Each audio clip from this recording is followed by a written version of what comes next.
Maybe it's just me, but as the author and producer of these episodes, it seems like for the past 4 or 5 days, I've been on a theme, on a plane or an arc around purpose, meeting, to meet, direction. And I think this one, for some reason, maybe it's just the vibe I'm getting right now to relay what's coming to me and to put it into an episode. So today, as you saw in the title, not too complicated, it says talk and live. And that sound looks like a very pretty simple set of tasks and a topic, but not so fast.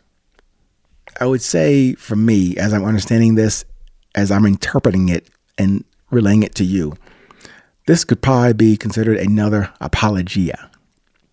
Not an apology, an apologia.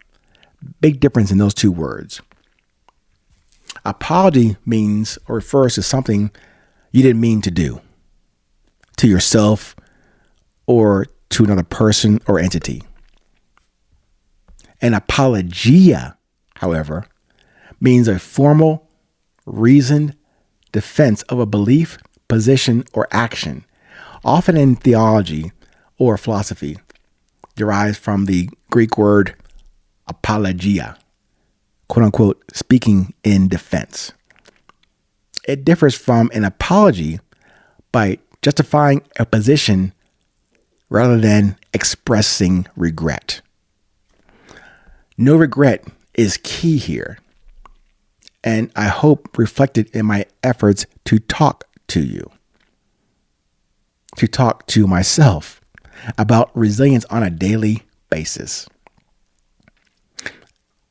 It's because presenting an apologia without regret gives anyone a waiver or a pass or authority to act in a destructive or possessive or controlling manner. You might think that, but no, that's not quite true.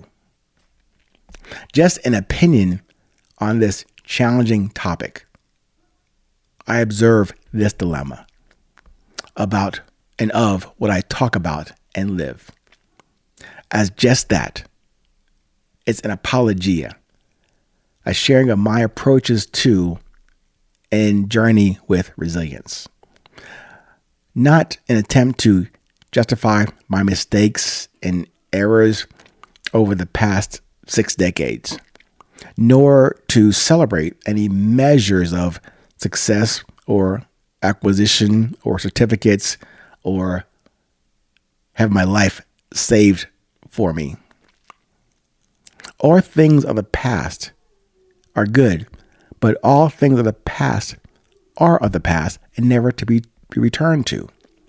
And that's why I offer this to you today, this apologia, that wherever I get the grace and blessing and invitation from my Creator to present this message given to me to deliver the mail, if you will, or to deliver this message.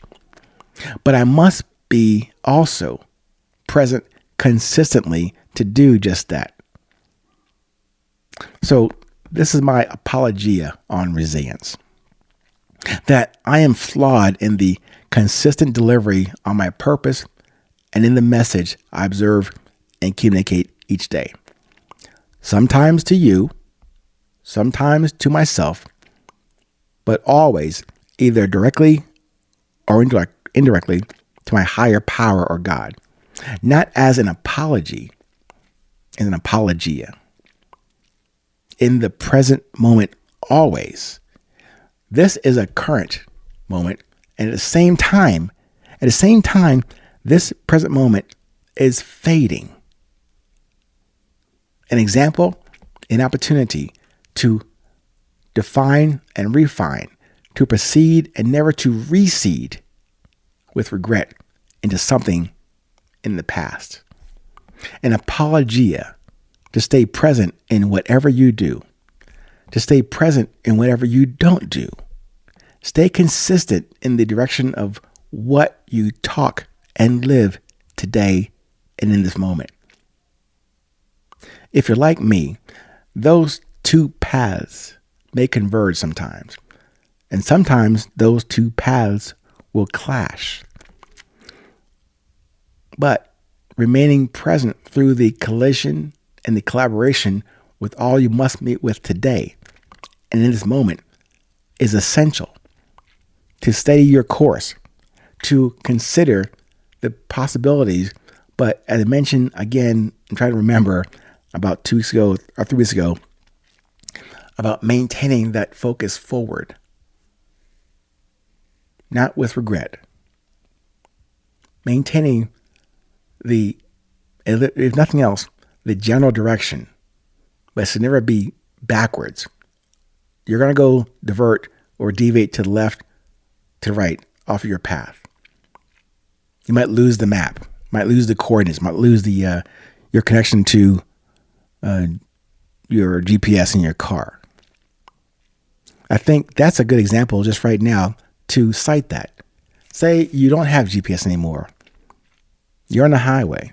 You're heading somewhere you have to be in a couple hours, but you have no idea now because the map function has failed. What can you do?